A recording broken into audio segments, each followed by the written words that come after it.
नमस्कार। शोम रतोड़ी एनालिसिस में आपका स्वागत है। तो ब्रह्मांड के मुख्यमंत्री माननीय अरविंद केजरीवाल जी ने अपने वोट बैंक को यानी मुस्लिम समुदाय को खुलेआम धमकी दे दी है कि ये मत सोचना कि मैं सिर्फ तुम्हारे भरोसे हूं, मेरे और भी रास्ते हैं, मैं और भी कुछ कर सकता हूं।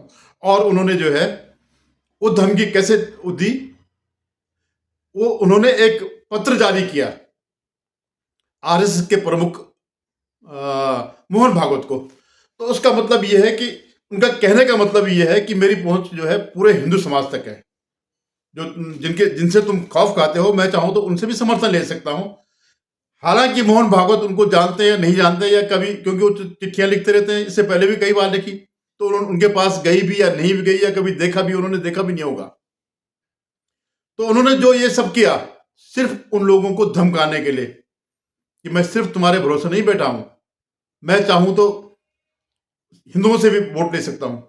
और इसके लिए उन्होंने एक नई घोषणा कर दी कि जो पुजारी और ग्रंथी हैं इनको भी वो मिलेगा। जो 18,000 का ऑनरेरियम ये इनको देते हैं मौलवियों को, वो इनको भी देंगे। और जैसे सब सब जानते हैं, मतलब एक ये र्यूमर है, उनका कहने का मतलब ये है, जैसे एक र्यूमर है कि भाई जो इनका अन्ना आंदोलन जो हुआ था उसमें आरएसएस का हाथ था, आरएसएस की बैकिंग थी पीछे से। तो वो इसका कभी खंडन भी नहीं करते, लेकिन उसको जिंदा रखना चाहते ताकि ऐसे वक्त पर काम आए, ताकि उनको भी लगे कि यार हाँ, ये तो ऐसा भी है भाई, ये जो है केजरीवाल जी, तो उनसे भी इनका आंतरिक लिंक उनसे भी है। अब हुआ क्यों, ये सब क्यों उनको करना पड़ा?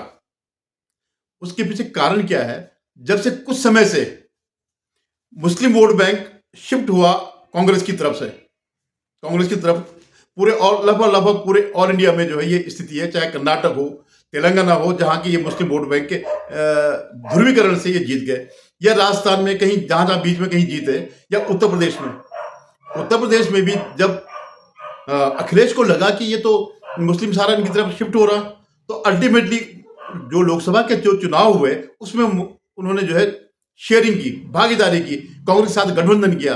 जबकि इससे पहले आपको याद होगा, एक बार जब चर्चा चली थी विधानसभा चुनाव में, इन दोनों ने गठबंधन किया था और यूपी के 2 लड़के करके जो है ये किया, और बुरी तरह हार गए थे। तो अब उसको सोचने को मजबूर होना पड़ा अखिलेश को कि भाई ये मुस्लिम वोट जो है इस तरफ जा रहा है और कंसोलिडेट हो रहा है। तो उसी बात को जो है, जब ये पूरे लगभग सभी पॉलिटिकल राजनीतिक उसमें एरेना में जो है ये जब बात स्थापित हो गई कि मुस्लिम वोट इनकी तरफ है, तो इन्होंने ब्लैकमेलिंग शुरू कर दी। अब उससे कोई फर्क नहीं पड़ता था केजरीवाल को कि मुस्लिम वोट कांग्रेस की तरफ जा रहा है। लेकिन जब दिल्ली में कांग्रेस लड़ने को तैयार हो गई, अपने बलबूते लड़ने को तैयार हो गई, वो ये सब छोड़ रही है कि नहीं, हम इस बात को, हमने जो पिछले 2 चुनाव में, विधानसभा चुनाव में जो कांग्रेस को, अरविंद केजरीवाल को, आम आदमी पार्टी को जो हमने बाई दिया एक तरफा सिर्फ बीजेपी को हराने के लिए, उससे हमारी तो जड़ें खत्म हो गई, हम तो बिल्कुल ही खत्म हो रहे हैं। अब बेचारे जो कांग्रेसी बरसों बरसों से इसमें बैठे हुए थे, इस राजनीति में लगे हुए हैं, उनका जो है कैरियर ही खत्म हो रहा। 5 साल हो गए, 5 साल हो गए, 10 साल हो गए, 5 साल और चले जाएंगे तो 15 साल हो जाएंगे। तो उन्होंने इस बार स्टैंड लिया कि नहीं, हम जो है अपनी पूरी मजबूती से लड़ेंगे। और उनका पहला निशाना केजरीवाल ही है। अब क्यों केजरीवाल है? क्योंकि केजरीवाल ही सत्ता में है और उन्हीं की ज्यादा संभावना होती है।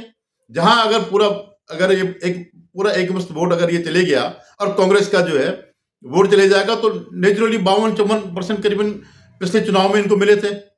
हालांकि लोकसभा चुनाव में स्थिति बिल्कुल पलट जाती है, जो 52-54 इनको मिलता है वहां 56 हो जाते हैं बीजेपी को। तो अंततः इनके आत्मा जागी कि भाई हम कब तक अपना ग्राउंड इनको देंगे, क्योंकि केजरीवाल आम आदमी पार्टी का जो भी बढ़ाव है, जितना भी वो राजनीति में सफल हुए हैं, वो सब सिर्फ और सिर्फ कांग्रेस की कीमत पर। उनके पास बीजेपी का एक वोट नहीं जाता है, बल्कि जब लोकसभा चुनाव होते तो इनका वोट ही शिफ्ट हो जाता है, क्योंकि लोकसभा चुनाव में उनको लगता है केंद्र में तो राहुल गांधी के राज में तो कभी होने से रहा। तो उन्होंने अपने कुछ वो एक लेटर जारी किया मोहन भागवत को कि जी ये पैसे बांट रहे हैं और मैं मंदिर उनको देता हूं, क्या ये हिंदू विरोधी है, जैसे नौटंकी उनकी हमेशा चलती आ रही है। नंबर 1 के नौटंकीबाज है, ये सब जानते हैं। अब एक कारण और भी है कि क्यों जो केजरीवाल का एक बड़ा अच्छा चल रहा था, पूरे जब तक ये पैसा वैसा शराब का पैसा आ रहा था, खालिस्तानियों का पैसा आ रहा था, जो जो भी आ रहा था, उससे इनका एक दुकान अच्छी चल रही थी। दिल्ली और पंजाब तो हुआ, गुजरात में भी ये इनके वोट काटे थे। जहां जहां भी जाए, जो भी गोवा में गए तो इनके वोट काटे, जहां भी जाएंगे इनके ही वोट काटेंगे, तो चल रहा था। और कांग्रेस के साथ दिक्कत ये थी कि सवाल अकेला अगर केजरीवाल का होता तो पहले निपट देते, लेकिन क्योंकि एक गठबंधन में है ये, और उस कांग्रेस का जो अभी 53 से जो 99 सीट हुई, वो अपने बल पर नहीं हुई या राहुल गांधी की वजह से नहीं हुई। ये सारे की सारी सीट जो जो बढ़ी हैं वो गठबंधन की वजह से। जैसे माना चलो 6 सही अगर यहाँ पे मिली है उनको, यूपी में 6 सीट कम नहीं होती है उस पार्टी के लिए जिसकी एकमात्र सीट रह गई थी, और जिसके विधानसभा में शायद 2 या 1 विधायक है। आप सोचिए क्या दारुण स्थिति है कांग्रेस की। ऐसे जो है बिहार में भी वो आरजेडी के बल पे चल रहे हैं। जहां जहां जहां भी ये चल रहे हैं, तो जो जहां इनकी सीटें बढ़े, डीएमके ने जितनी दे दी उतनी इनको मिल गई। केरल में जरूर जो है इंडियन यूनियन मुस्लिम लीग जो करके जो पार्टी है उससे मिलकर के इन्होंने वो किया है, उससे इनको मिला है। तो वो भी गठबंधन की पार्टी है तो उससे इनको सपोर्ट मिल रहा है। बंगाल ऐसा प्रदेश है जहां इनका गठबंधन 0 पर है, क्योंकि बंगाल क्या, केरल में भी इनका गठबंधन है नहीं। जो गठबंधन इंडिया जो गठबंधन है, तो बंगाल और केरल में दोनों अलग हैं। तो अल्टीमेटली जो कांग्रेस पार्टी जो इसमें थोड़ा बढ़त दिखाई दी, उसके पीछे यही कारण है। और दूसरा, जो कांग्रेस ने जो कुप्रचार किया, जो झूठा एक पूरा देश के सामने परोसा कि साहब ये हो रहा, वो हो रहा, संविधान खत्म हो जाएगा और आरक्षण खत्म हो जाएगा, तो वो 2024 में चल चुका है लोकसभा चुनाव में। तो अब कोई संभावना नहीं। अगर वो केजरीवाल से लड़ाई लड़ते हैं तो केजरीवाल ने तो आह्वान कर भी दिया कि मैं इंडिया गठबंधन के लोगों से अनुरोध करूंगा कि इनको, कांग्रेस को इस गठबंधन से हटा ले। ये उनका खुलेआम वो है, अपील है। और वहां वही इनकी जो है कमजोर नस है इनकी, कांग्रेस की, कि अगर वहां से हटते हैं तो फिर जो जो इनको सपोर्ट मिला हुआ है उसका क्या होगा। चाहे वो झारखंड में हो, चाहे JNK में हो, जो जम्मू कश्मीर चुनाव हुए तो उनको मुस्लिम वोट ही मिले, जो उन्होंने सीट भी दी अपने उसमें, तो हिंदू उसमें तो अब मिलने से रहा। तो ये कांग्रेस के लिए धर्म संकट पड़ गया। लेकिन अब ये देखना दिल्ली में क्या होता है, क्योंकि अस्तित्व का सवाल है। और बाकी तो ये है कि केजरीवाल एक चीज बड़ी अच्छी तरह जानते हैं, ये सब चीजें फालतू है। सिर्फ बिजली पानी का जो है 200 यूनिट बिजली और ये पानी का फ्री कर दो और आप जंग जीत लो। लेकिन इस बार अभी मैं आपको इनका सुधांशु त्रिवेदी जो बीजेपी के है उनका वीडियो दिखाता हूं, जिसमें उन्होंने 10 पॉइंट रखे हैं कि क्या क्या इन्होंने धोखा किया। हालांकि मैं सिर्फ आज 10 पॉइंट बताना चाहता हूं जो आम आदमी पार्टी और केजरीवाल जी ने कहे थे और उसका यथार्थ क्या है। उन्होंने कहा था कि जो लटकते हुए तार हैं, अनसेफ इलेक्ट्रिक वायर्स, उनसे वो मुक्त कर देंगे। आज ये सवाल इसलिए है कि 10 साल उनको सरकार में हो गए, उससे पहले भी 2013 में भी उनकी सरकार रही थी। तो 10 साल से अधिक रहने के बाद दिल्ली में लटकते हुए बिजली के तारों की स्थिति यह है कि 26 वर्ष का एक नवयुवक 23 जुलाई 2024 को उन लटकते हुए बिजली के तारों की भेंट चढ़ गया। दूसरा, उन्होंने दावा किया था कि 24 आवर क्लीन ड्रिंकिंग वाटर देंगे। और अभी जब गर्मी आया तो लोगों ने देखा कि उत्तर पश्चिम दिल्ली और बाहरी दिल्ली के क्षेत्रों में किस ढंग से पानी को लेकर हाहाकार था। फिर इन्होंने कहा वर्ल्ड क्लास एजुकेशन सिस्टम देंगे, यह दावा किया। क्या थी कि high court has reprimanded that the flawed education system, और इसमें कई चीजों को लेकर कोर्ट ने अप्रसन्नता जाहिर की। कहा मेडिकल ट्रीटमेंट को बहुत इंप्रूव करेंगे। और वास्तविकता यह थी कि कोविड के दौरान क्या हाहाकार मचा, और उस हाहाकार के ऊपर ध्यान देने की बजाय प्रचार के ऊपर सारा ध्यान था। आप सबको याद हो कि मोहल्ला क्लिनिकों में जो भ्रष्टाचार की चीजें प्रकाश में आई, जिसमें एक प्रकरण ऐसा था कि एक दिन में 539 लोगों का निस्तारण हुआ, जबकि मोहल्ला क्लिनिक 9 बजे से लेके 1 बजे तक 4 घंटे में चलती है। 240 मिनट में 539 लोगों का निस्तारण, मतलब 20 सेकंड के अंदर डॉक्टर ने मरीज को देख भी लिया, असेसमेंट कर भी दिया, पर्चा लिख भी दिया और दवा मिल भी गई। और उसके बाद उन्होंने कहा पोल्यूशन फ्री एनवायरनमेंट देंगे। आज स्थिति यह है, इसमें कुछ कहने की जरूरत नहीं है। इसके बाद इन्होंने कहा कि जो कूड़े के ढेर, यानी ये छठा पॉइंट है, कूड़े के ढेर, इनको समाप्त करेंगे। और आज स्थिति यह है कि कूड़े के ढेरों की हाइट बढ़ रही थी।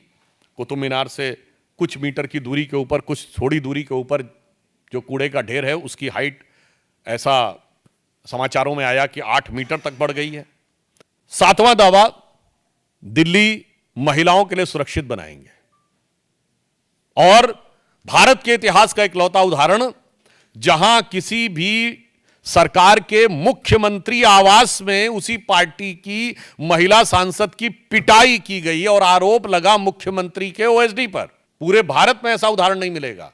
ये लोग भी अभी कोई बहुत अच्छी उसमें नहीं आए हैं पोजीशन में। बीजेपी जिस तरह आक्रामक होना चाहिए, और केजरीवाल के सामने तो आक्रामक होना ही चाहिए। तो उन्होंने सारी चीजें रखी कि क्या ब्लंडर बना रहे थे, क्या सड़कों की हालत है, बिजली के तार कैसे चल रहे हैं, और जमुना का पानी जहां तुम डुबकी मारते हो।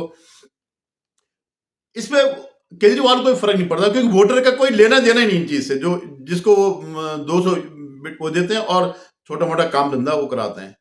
तो हालांकि इन्होंने अपनी जो 10 जो इनके वो है उनके खिलाफ इस वीडियो में जारी वो किया, लेकिन उसने इसका कोई जवाब नहीं देना। वो तो इसी बात पर लगा कि साहब मैंने मंदिर के पुजारी को और ग्रंथियों को दिया, तो बीजेपी क्यों विरोध कर रही है। अरे भाई, बीजेपी तो ये कह रहे हैं कि तुमने तो मौलवियों को भी किया, और जो तुम जो 1000 रुपए 2100 की बात करो, तुमने पंजाब में भी ये वायदे किए और आज तक एक चवन्नी नहीं मिली। ऐसे हिमाचल में जहां जहां ये वायदे कर रहे हैं, कर्नाटक में दे रहे हैं, लेकिन किस कीमत पर? ट्रेजरी की कीमत पर। उनका खजाना खाली हो रहा है। वो जो जितना भी जो कर्नाटक जो है, एक जो देश के जितने भी राज्य हैं उनमें तीसरा चौथा नंबर डेवलप्ड स्टेट में आता है। आप ये देखिएगा, जिस दिन ये लोग चले जाएंगे सत्ता से, ये सबसे नीचे बिहार के आसपास आ जाए कर्नाटक, जिस हिसाब से ये चल रहा है। और वैसे तो खैर वहां पर लूट तो है ही है, कांग्रेसी माने लूट। कभी सिद्धरामैया लोग भूल गए होंगे कि इनकी पत्नी को प्लॉट के बदले जो है प्राइम जगह पर वो मिली थी। वैसे ही जो इनके अध्यक्ष हैं खड़गे जी, उन्होंने भी जो है किसी एनजीओ के बहाने प्लॉट लिए, हालांकि घोषणा कर दी वापस करेंगे, तो हुआ या नहीं हुआ, ये सब चीजें हैं। तो केजरीवाल के सामने संकट है इस मुस्लिम वोट बैंक का, कि अगर ये खिसक गया, कांग्रेस की तरफ चले गया, 50% भी चले गया, तो ये दोबारा सत्ता में नहीं आने वाले हैं। और जो प्रिविलेज इनको सत्ता में है, हालांकि मुख्यमंत्री नहीं बनेंगे जब तक केस का फाइनल नहीं होता या कोर्ट से कोई वो नहीं मिलता है, आदेश नहीं मिलता है। और अगर माना ये जबरदस्ती अगर विधायकों के बल पर ले भी ले, अगर कि साहब हमें शपथ वो कर लो, तो शपथ दे देंगे, लेकिन ये मुख्यमंत्री का काम नहीं कर सकते। ऐसे कोई स्थिति आएगी, बड़ी संवैधानिक संकट का मौका होगा ये सब। तो ये जो है, तो अब बौखला गए हैं। और उसके पीछे कारण क्या है? इनके जो कुंडली में 7वें भाव में केतु आ गया है। केतु आप जानते होंगे, केतु जो है एक राक्षस का धड़ है। क्या नाम था उस राक्षस का? स्वरभानु। तो जब ये हुआ था, समुद्र मंथन हुआ था, उसमें अमृत निकला, तो जब इनको अमृत पिला रहे थे, तो ये चुपके से देवताओं की उसमें बैठ गया और अमृत पी लिया। तो विष्णु भगवान ने सुदर्शन चक्र से उसका सर काट दिया। तो राहु एक तरफ हो गया, केतु एक तरफ हुआ। तो केतु जो है बड़ा अनिष्टकारी ग्रह है, और जब केतु का प्रभाव पड़ता है तो आदमी बौखला जाता है, झूठ बोलना शुरू कर देता है। और झूठ बोलना आप देख रहे होंगे 3-4 साल से लगातार ये झूठ पे झूठ बोल रहे हैं। तो वो प्रभाव जो है इनका होने वाला इस वजह से। धन्यवाद। आपसे पुनः निवेदन है कि आप मेरे इस चैनल को देखिएगा, सब्सक्राइब करिएगा और अपनी राय जरूर दीजिएगा। धन्यवाद।